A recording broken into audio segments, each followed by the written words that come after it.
अस्सलामु अलैकुम वरहमतुल्लाहि वबरकातुह। जिन वजहों से रोज़ा ना रखना जायज़ है उनका बयान।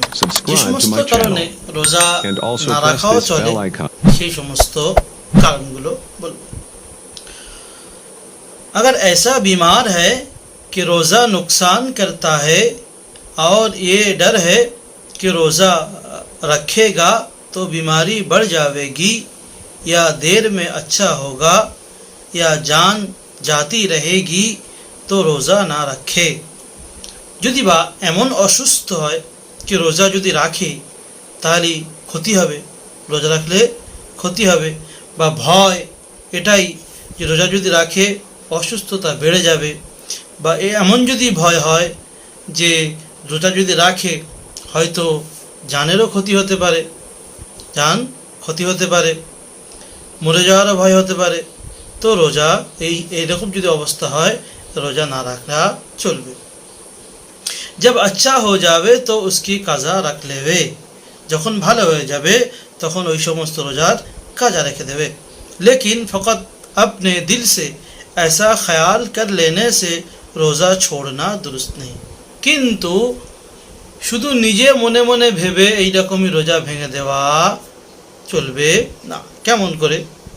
बल्कि जब कोई मुसलमान दीनदार हकीम तबीब कह दे, যখন কোনো মুসলমান বা দিনদার ডাক্তার হোক কবিরাজ হোক বলে দেবে তখন রোজা ভাঙবে। कि रोज़ा तुमको नुकसान देगा বা नुकसान करेगा तब छोड़ना चाहिए।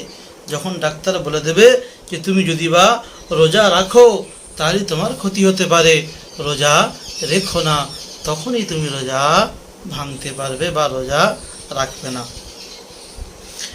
अगर हकीम या डॉक्टर काफिर है या शरा का पाबंद नहीं है तो उसकी बात का एतबार नहीं है। যদি বা ডাক্তার মুসলমান না হয়, অমুসলিম হয়, গैर মুসলিম হয়, বা এমন মুসলমান ডাক্তার যে শরীয়তকে মানে না, শরীয়তের উল্টো কাজ করে, এই রকম ডাক্তার যদি বলে তাহলে তার কোনো ভরসা নেই। ফকত উসকে कहने से রোজা না छोड़े। এই সমস্ত হুটহাট লোকেদের কথা শুনে যেন রোজা না ছেড়ে দেওয়া হয়। अगर हकीम ने कुछ नहीं कहा लेकिन खुद अपना तजर्बा है कि कुछ ऐसा निशानियां मालूम हो जिनकी वजह से दिल गवाही देता है कि रोज़ा नुकसान करेगा तब भी रोज़ा ना रखे।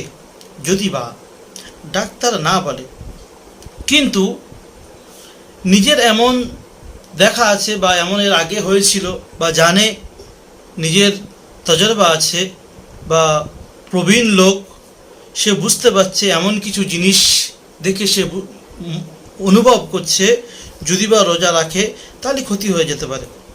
যদি এমন কিছু নিশানি সে দেখতে পায় বা তার যদি এমন কিছু জানকারি থাকে আর তার যদি বা মন সাক্ষী দেয় যে না যদি রোজা করে এরকম ক্ষতি হয়ে যেতে পারে, সম্ভবত বেশিরভাগ সম্ভব হলেই যে ক্ষতি হয়ে যাবে, তাহলে যদি এমন যদি দিল সাক্ষী দেয় তাহলে সেই অবস্থায় কি করবে? রোজা ছেড়ে দেবে। अगर खुद तजर्बाकार ना हो और इस बीमारी का कुछ हाल मालूम ना हो, যদি বা সে নিজে কিছু আন্দাজ করতে পারে না বা এই সমস্ত অসুস্থতার বিষয়ে সে কিছু জানে না, তো ফকত খেয়াল কা এতেবার নেই। যদি শুধু এরকম খেয়াল করে, এরকম খেয়ালের কোনো দাম নেই। अगर दीनदार हकीम के बिला बतलाए और बिला तजर्बा किए अपने ख्याल पर रमज़ान का रोज़ा तोड़ेगा तो कफ़ारा देना पड़ेगा। যদি বা কোনো দিনদারের ডাক্তারের সঙ্গে ডাক্তারকে বলল না বা নিজেও কোনো এর উপরে কোনো আন্দাজা নেই, শুধু খেয়াল ইচ্ছা মতো আমার শরীর খারাপ বলে রোজা ভেঙে দেয় যদি বা, তাহলে কী করতে হবে? রমজান মাসে রোজা ভাঙার কারণে কাফারা দিতে হবে। और अगर रोज़ा ना रखेगा तो गुनाहगार होगा। यदि रोज़ा ना रखे गुनाहगार होगा। अगर बीमारी से अच्छा हो गया लेकिन अभी ज़ौफ बाकी है, যদি বা অসুস্থতা থেকে মুক্তি হয় কিন্তু শরীর এখনো পর্যন্ত কমজোর, শরীর परिपूर्ण सुस्थ হয়নি। और ये डर है कि अगर रोज़ा रखा तो फिर बीमार हो जाऊंगा, যদি এমন ভয় হয় যদি বা রোজা রাখি তাহলে ফের মনে হয় অসুস্থ হয়ে যাব। तब भी रोज़ा ना रखना जायज़ है, তখন ও রোজা ছেড়ে দিতে পারে, অসুবিধা নেই। अगर कोई मुसाफरत में हो तो उसको भी दुरुस्त है कि रोज़ा ना रखे, যদি বা কেউ সফর করে, সফর অবস্থায় হয় তাহলে সে যদি রোজা ছেড়ে দেয় তার জন্য ছাড়া চলবে। फिर कभी उसकी काज़ा रख लेवे, फिर যখন সময় পাবে ওই সমস্ত রোজার কাজা রেখে করে দেবে। और मुसाफरत के माना वही है जिसका नमाज के बयान में जिक्र हो चुका, मुसाफरतेर बयान, मुसाफरतेर कथा ওইটাই যেটা নামাজের মসলায় বলা হয়ে গিয়েছে। यानी 3 मंजिल जाने का कस्द हो, মানে হলো এই যখন কোনো মানুষ নিজের ঘর থেকে 3 मंजिल যাওয়ার इरादा করে घर থেকে বের হয়ে যাবে।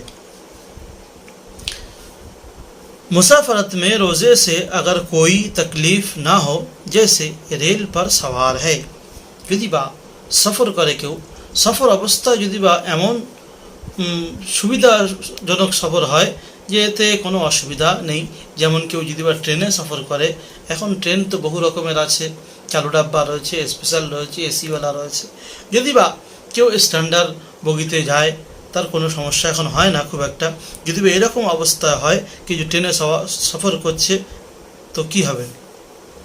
जैसे रेल पर सवार है और ये ख्याल है कि शाम तक घर पहुंच जाऊंगा, और মনে মনে এটা হচ্ছে ট্রেনে উঠেছি সন্ধ্যা পর্যন্ত ঘরে পৌঁছে যাব। या अपने साथ सब राहत व आराम का सामान मौजूद है, বা নিজের সঙ্গে সমস্ত শান্তি বা আরামসে থাকার জন্য সমস্ত আসবাব আছে সঙ্গে, तो ऐसे वक्त सफ़र में भी रोज़ा रख लेना बेहतर है, এরকম অবস্থায় সফর অবস্থায়ও রোজা রেখে দেওয়া ভালো। और अगर रोज़ा ना रखे बल्कि काज़ा रख लेवे तब भी कोई गुनाह नहीं, যদি বা রোজা না রাখে পরে যদি কাজা রেখে দেয় তাতে কোনো গুনাহ হবে না। हाँ, रमज़ान शरीफ के रोज़े की जो फजीलत है उससे महरूम रहेगा। হ্যাঁ, এটা হবে যদি যেমন রোজা ভেঙে দিলে রমজান মাসের যে রোজার ফজিলত সে ফজিলত থেকে মাহরুম হয়ে যাবে। और अगर रास्ते में रोज़े की वजह से तकलीफ़ और परेशानी हो तो ऐसे वक्त में रोज़ा ना रखना बेहतर है, যদি বা রোজা করতে করতে যেতে যেতে যদি রাস্তায় যদি বা পেরেশান হয় বা অসুবিধা হয়, অসুবিধা হতে পারে বা এরকম যদি অসুবিধা হয়ে দাঁড়ায় তাহলে ওই রকম অবস্থায় রোজা না রাখা ভালো।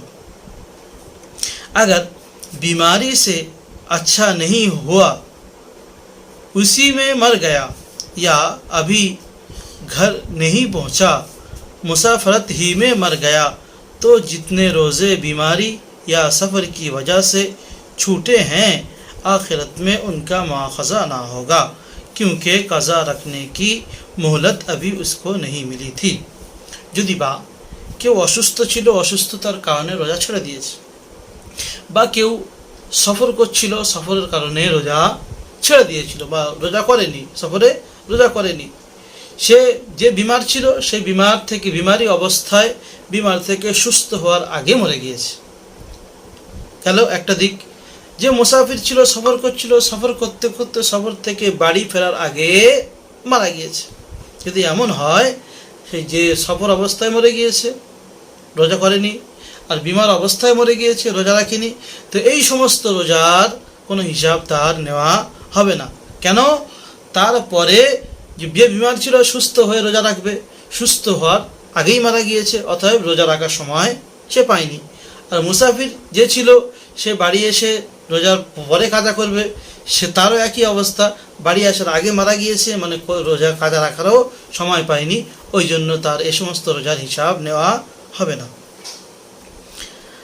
अगर रास्ते में 15 दिन रहने की नीयत से ठहर गया तो अब रोज़ा छोड़ना दुरुस्त नहीं। যদি বা কোনো মুসাফির, এর আগে বয়ান হয়েছিল মুসাফিরের, যদি বা কেউ 15 দিন থাকার যদি নিয়ত করে বা 15 দিনের বেশি থাকার নিয়ত করে, সে মুসাফির থাকবে না, মুকিম হয়ে যাবে।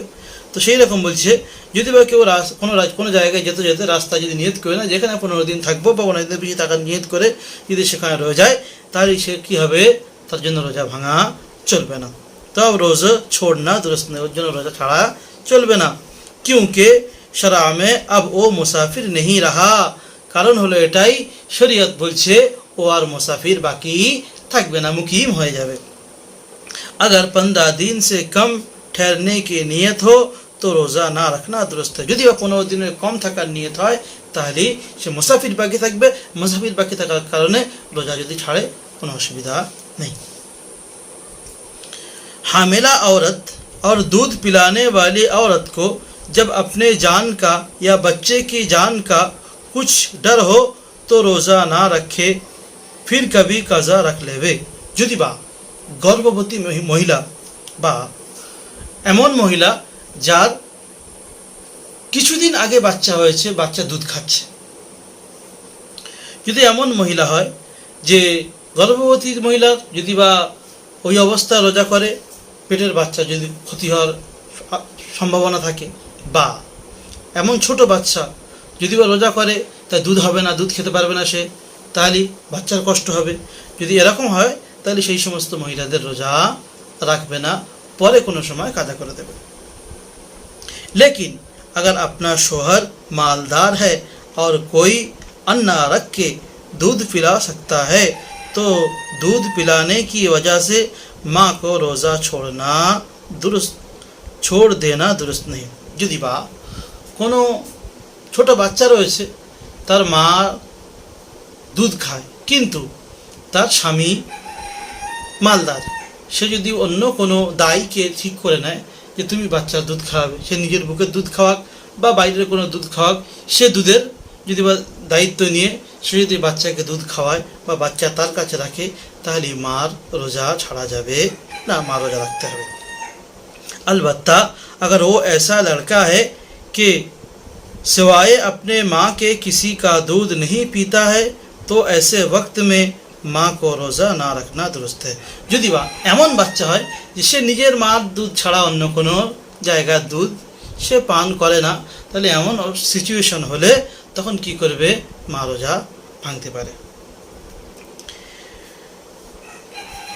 जिनको इतना बुढ़ापा हो गया हो के रोज़ा रखने की ताकत नहीं रही, যদি কোনো মানুষ এমন পর্যায়ে পৌঁছে যায় যে এতটা পরিমাণ বয়স হয়ে গেছে যে সে আর রোজা রাখার শক্তি নেই তার, या इतना बीमार है कि अब ना अच्छा होने की उम्मीद है, বা এমন অসুস্থ হয়ে পড়েছে যে এরপরে আর ভালো হওয়ার কোনো দিলে ভালো হয় বলে কোনো মনে হয় না, না রোজা রাখনে কি তাকাত है, বা ওর রোজা রাখারও শক্তি আছে, রোজা রাখারও শক্তি নেই, তো ও রোজা না রাখে, তো এমন লোক রোজা না রাখুক, না যেন রাখে। और हर रोज़े के बदले एक मिस्किन को सदका फितर के बराबर गल्ला दे दे, প্রত্যেক রোজার বদলে একটা মিসকিনকে সদকা ফিতর একটা একটা দিয়ে দেবে, বা সদকা ফিতর পরিমাণ গল্লা মানে সরঞ্জাম সামান বা সবজি দিয়ে দেবে, या सुबह शाम पेट भरकर उसको खाना खिला देवे, বা সকাল সন্ধ্যে পেট ভরে তাকে খানা খাইয়ে দেবে, প্রত্যেক রোজার বদলে একদিন করে। शरअ में उसको फिदिया कहते हैं, শরিয়ত ওটাকে ফিদিয়া বলে, শরিয়তে ওই শব্দকে ফিদিয়া বলা হয়, রোজার বদলে কিছু দিয়ে দেওয়া, রোজার বদলে फिदिया देवा বা রোজার বদলে सदका फितर देवा। और अगर गल्ला के बदले में उसी कदर गल्ला की कीमत दे दे तब भी दुरुस्त है। যদি বা কোনো সবজি না দেয় বা কোনো আসবাব না দেয়, কোনো খাবার যদি না দেয়, অতটা পরিমাণ খাবারের যদি বা দাম দিয়ে দেয় বা অতটা পরিমাণ গল্লার যদি দাম দিয়ে দেয় তাতেও দুরুস্ত চলবে, অসুবিধা নেই। এরপরে বাকি অংশটা শোনাবো ইনশাআল্লাহ।